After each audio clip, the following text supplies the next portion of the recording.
नमस्कार, आईपा के मंच पे आपका स्वागत है। आईपा यानी all India progressive politics association, जिसका मकसद है देश में प्रगतिशील राजनीति की अलख जगाना। और आईपा का ये मानना है कि देश में जाति धर्म से ऊपर उठकर यहाँ पर बात हो स्वास्थ्य की, शिक्षा की और रोजगार की। और आईपा के मंच पर इस वक्त मेरे साथ मौजूद हैं पथिक जनशक्ति पार्टी के राष्ट्रीय अध्यक्ष महिपाल सिंह भाटी। आज उनसे जानेंगे उनके विचार और प्रगतिशील राजनीति को लेकर वो क्या सोचते हैं, ये भी हम उन्हीं से जानेंगे। महिपाल जी, आपका बहुत बहुत स्वागत है आईपा के मंच। सबसे पहले तो मैं आपको इस कैलाशपुर गांव में आने का और अपनी पथिक जनशक्ति पार्टी की तरफ से मैं आपको बहुत बहुत धन्यवाद करता हूं, स्वागत करता हूं।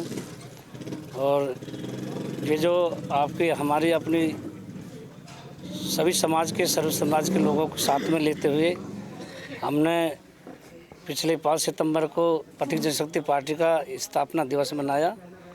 और आगे जो हमने जो पार्टी का जो गठन किया है, तो देश की जो सबसे पहले जो सरकारें नहीं हैं जिन जिन पार्टियों की, उन्होंने जो देश के लिए काम करना चाहिए था, या प्रदेश में जो सरकारें नहीं हैं किसी भी जो पार्टी संगठन की, उन्होंने वो काम नहीं किया। तो हमने इसको देखते हुए हमें ये महसूस हुआ, और तब हमने जो है एक राष्ट्रीय एकता मिशन संगठन के माध्यम से देश के 15 से 16 प्रदेशों में हमने इस बात की अलग जगाई, सर्व समाज के बीच में गए। अब भाई जिन लोगों को जो चीज़ मिलनी चाहिए थी, किसानों को, देश के युवाओं को, देश के मजदूरों को, वो चीज़ उन लोगों ने, उन सरकारों ने नहीं दे पाई। चलिए, आप राष्ट्रीय अध्यक्ष हैं पथिक जनशक्ति पार्टी के, तो आपसे पहला सवाल तो मेरा यही है कि जो मौजूदा राजनीति का प्रचलन है इस वक्त, उसको लेकर आप क्या समझते हैं? क्या वाकई में जो जितने भी राजनीतिक दल हैं अपने आप को लोकतांत्रिक पार्टी के रूप में पेश करते हैं या दावा करते हैं, आप इससे कितना सहमत? सहमत हमें होना चाहिए वो नहीं है। क्यों? जो ये पार्टियां हैं, जो वर्तमान में सरकार है जी, वो एक जाति, एक धर्म के में उलझा करके इसको लोकतांत्रिक नहीं कह सकते। इसको केवल एक विशेष वर्ग, विशेष जाति या धर्म के लिए जो ये काम कर रहे हैं, वो लोकतंत्र के लिए खतरा पैदा कर रहे हैं। वो लोग बदलाव के लिए ऐसे क्या उपाय करने चाहिए कि कैसे, मतलब जो मौजूदा राजनीतिक व्यवस्था है वो कैसे बदलेगी? वो बदलेगी, ये वोट से जो देश के हालात हैं, वो वोट से, लोकतंत्र में सबसे ज़्यादा वोट की कीमत होती है। तो वोट से जो है हम अपनी पथिक जनशक्ति पार्टी को जो है उत्तर प्रदेश में चुनाव लड़ाएंगे। पथिक जनशक्ति पार्टी की जो सरकार बनेगी, उसके माध्यम से हम इसमें देश में और प्रदेश में बदलाव लाएंगे। उत्तर प्रदेश में जो उत्तर प्रदेश के जो हालात हैं, वो जो है आज एक जाति, एक धर्म पे उलझ कर रह गए हैं। हिंदू मुस्लिम की जो है ये जो बातें जो हो रही हैं, वो नहीं होनी चाहिए। सभी भाई अपने हैं, सबको साथ में लेते हुए इस देश की अखंडता को बचाते हुए जो ये जी। लेकिन आप किस विचारधारा के साथ आगे बढ़ेंगे, और आम अगर जनता की बात की जाए तो कैसे अपनी बात उन लोगों तक पहुंचाएंगे? कैसे वो आपकी पार्टी पर विश्वास करें, क्यों वो आपको वोट दें?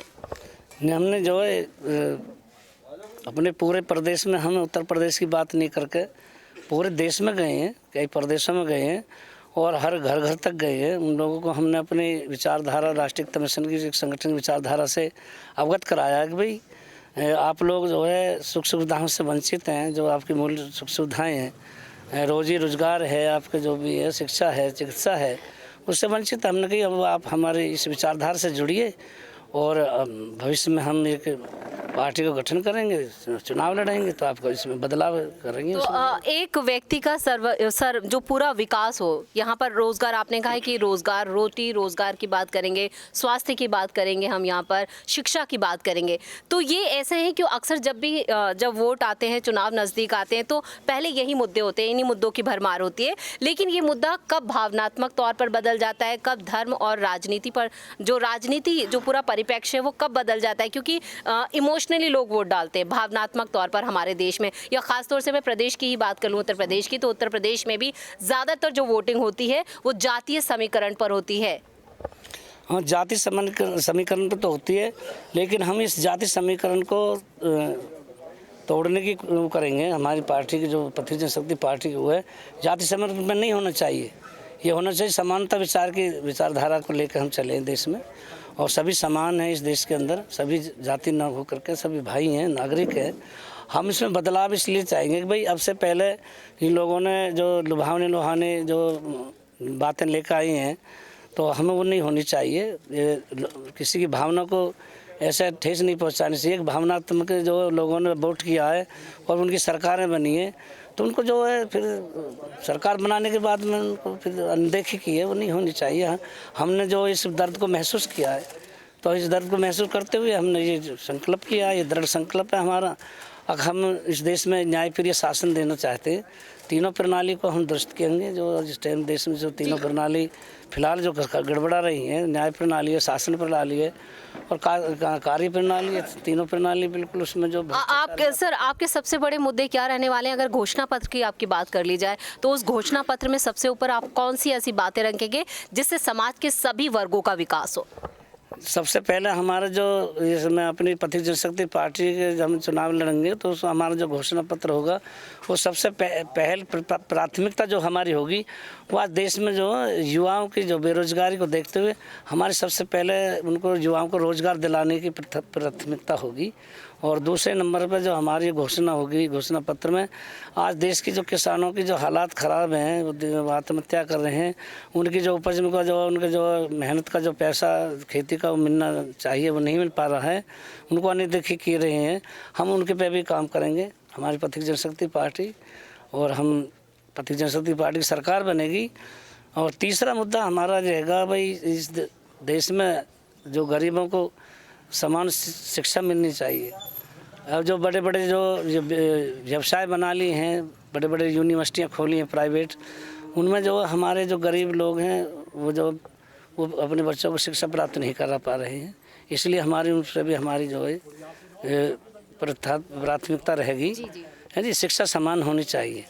सर यहाँ पर हम जी ये जो है इस देश के अंदर जो निजीकरण यापत है, वो निजीकरण के हम विरोध में हैं। हम राष्ट्रीयकरण की जो है बात करेंगे, और राष्ट्रीयकरण होना चाहिए। निजीकरण में बहुत बड़ा देश को नुकसान हो रहा है, देश की जनता को हो रहा है, इसमें अराजकता फैलने की संभावना है। तो इसलिए हम जो है निजीकरण न करके राष्ट्रीयकरण करेंगे। और जो हमारे ये जो आपके जो हमारे कॉलेज हैं, यूनिवर्सिटियां हैं, वो प्राइवेट ना होकर वो जो है सरकारी यूनिवर्सिटियां होनी चाहिए। प्राइमरी स्कूल से लेकर पहली क्लास से लेकर के आपके जो हाई एजुकेशन जो है वो एक व्यापार में नहीं हो करके वो सरकार में ये एक बिजनेस ना बने, एक व्यापार ना बने, इसमें सर्वांगीण जो विकास है वो हो। लेकिन अक्सर देखा जाता है जब चुनावों में जब जितनी भी छोटी पार्टियां होती हैं, जैसे खुद यहाँ पर अब समाजवादी पार्टी के जो मुखिया हैं, अध्यक्ष कह लीजिए अखिलेश यादव, छोटे छोटे जो पार्टियां उनके साथ एक गठबंधन कर रहे हैं, तो आपको क्या लगता है कि क्या आप भी उस तरफ बढ़ सकते हैं? नहीं, फिलहाल तो हम किसी से गठबंधन करने की हमारी कोई बात नहीं है, और हमारी शुरुआत है और शुरुआत हमारी अच्छी होगी। और हम जितने भी हम जो भी कुछ सीटों पे हम जो कुछ चुनाव लड़ाएंगे तो मजबूती से चुनाव लड़ाएंगे। और फिर उसके बाद में जो लुभावनी बात करते हैं हम नहीं करेंगे। जो उन्होंने किया ना, वादे करें, 4 दिन मुलायम सिंह रहे हैं, जो उन्होंने देना चाहिए वो नहीं दे पाए। अब अखिलेश जो लुभावनी बात कर रहे हैं, हम ये कर देंगे वो कर देंगे, लेकिन उन्हें आते हैं करते नहीं हैं। अभी कह रहे हैं जी हम राम राज्य लाएंगे, बीजेपी का शासन वर्तमान में चला हुआ है योगी जी के उस नेतृत्व में। अब वो जो चीज़ मिलनी चाहिए वो नहीं मिल पा रही है, झूठे आश्वासन दिए जा रहे हैं, हैं जी। बताओ, हालात ख़राब हैं, जो सारी चीज़ को निजीकरण में कर दिया, और बहुत सारी केंद्र में सरकार है जी। लेकिन सर आप कैसे बताएंगे जो मौजूदा सरकार है उसकी कमियां या उसने जो काम नहीं किए हैं उन कामों को आप कैसे नकार सकते हैं? क्योंकि यहाँ आपके खुद दादरी विधानसभा की खासतौर से बात कर लीजिए, मौजूदा सरकार बीजेपी की है, यहाँ पर बीएसपी का भी शासन रहा है, कांग्रेस का भी रहा है, लेकिन समाजवादी पार्टी का कभी दादरी में कोई इस तरह का देखें कि कभी उन्हें मौका नहीं मिला है। तो आप कैसे लोगों को बताएंगे कि ये काम नहीं हुए हैं आपके, या आपने कहा बेरोजगारी एक बड़ा मुद्दा है, लेकिन मैं फिर वही कहूँगी कि अक्सर क्या होता है कि हम ये मुद्दे लेकर चलते हैं लेकिन आने वाले वक्त में मुद्दे बदल जाते हैं। जो बात बसपा की हमने की है, बसपा ने भी अपना जो ना एक विशेष वर्ग के लिए काम किया है, सर्व समाज के लिए नहीं किया। और यहाँ किसानों के सबसे ज़्यादा उन्होंने ज़मीन को एक्वायर किया। सब चीज़ों को देखते हुए उन्होंने भी नहीं किया। हम उनका भी विरोध करते हैं, बसपा का भी विरोध करते हैं, हम सपा का भी विरोध करते हैं, हम लोक दल को भी करते हैं। चौधरी चरण सिंह जैसे लोग हुए, अब उनका अजीत सिंह रहे, अब जयंत जी हैं, तो हैं जी, तो वो सब को नकारते हुए हम पहले कांग्रेस का शासन रहा उसको भी हम जी। लेकिन आप अपनी पार्टी को राष्ट्रीय स्तर पर कैसे पहचान दिलाएंगे, क्योंकि शुरुआत है आपकी और आपने कहा कि अभी हमारी सिर्फ शुरुआत है, तो प्रदेश तक सीमित रहेंगे या राष्ट्रीय स्तर पर? नहीं, पहले तो हम उत्तर प्रदेश में चुनाव लड़ेंगे, फिर धीरे धीरे हम पूरे देश में, अब जैसे उसके बाद में 2023 में जो राजस्थान में चुनाव है, हम भी चुनाव लड़ेंगे। हम तो हम धीरे धीरे पूरे देश में जो इस अपनी पार्टी 403 में से कितनी सीटों पे यहाँ पर उम्मीद लग रही है, खासतौर से प्रदेश में? वो तो देखेंगे। अभी कुछ सीटों पे अभी हम शुरुआत में हम आपसे कह दें कि हम सारी सीटों पर चुनाव लड़ाएंगे, तो जैसे जैसे हमारी अपनी दायरा होगा उसके लिए हम जो काम करेंगे। तो ये थे पाथिक जनशक्ति पार्टी के राष्ट्रीय अध्यक्ष हैं। शुरुआत है पार्टी की और ख़ास तौर से यहाँ पर प्रदेश की बात की जाए तो प्रदेश में अभी पार्टी को पहचान दिलानी है। राष्ट्रीय स्तर बहुत दूर की बात है, लेकिन यहाँ पर कोशिश यही होगी कि जहाँ पर ज़्यादा इनका जनाधार है वहाँ पर अपने उम्मीदवार उतारे जाएँ। और अभी यहाँ पर महिपाल सिंह जी ने साफ तौर पर कहा है कि उनका भी मंसूबा ये है कि देश में प्रगतिशील राजनीति हो, शिक्षा की बात हो, स्वास्थ्य की बात हो, चिकित्सा की बात हो, साथ ही साथ यहाँ पर बात हो रोजगार की। रोजगार जो है वो इस इलाके का एक बड़ा मुद्दा है और ये भी इस मुद्दे को लेकर यहाँ पर मैदान में उतरने वाले हैं। अब देखना यह है कि यहाँ पर 2022 विधानसभा चुनावों में उनकी पार्टी जो है वो कितनी वोट बैंक पर कब्जा कर पाती है या कितने लोग जो हैं, जो भीड़ जुट रही है उससे वोटों में तब्दील कर पाते हैं। तो आपको हमारा ये वीडियो कैसा लगा, आप नीचे कमेंट बॉक्स में अपनी राय ज़रूर दें और इस वीडियो को ज़्यादा से ज़्यादा शेयर करें और इसी तरह की विचारधारा और प्रगतिशील विचारों को लेकर हम आपसे एक बार फिर दोबारा रूबरू होंगे।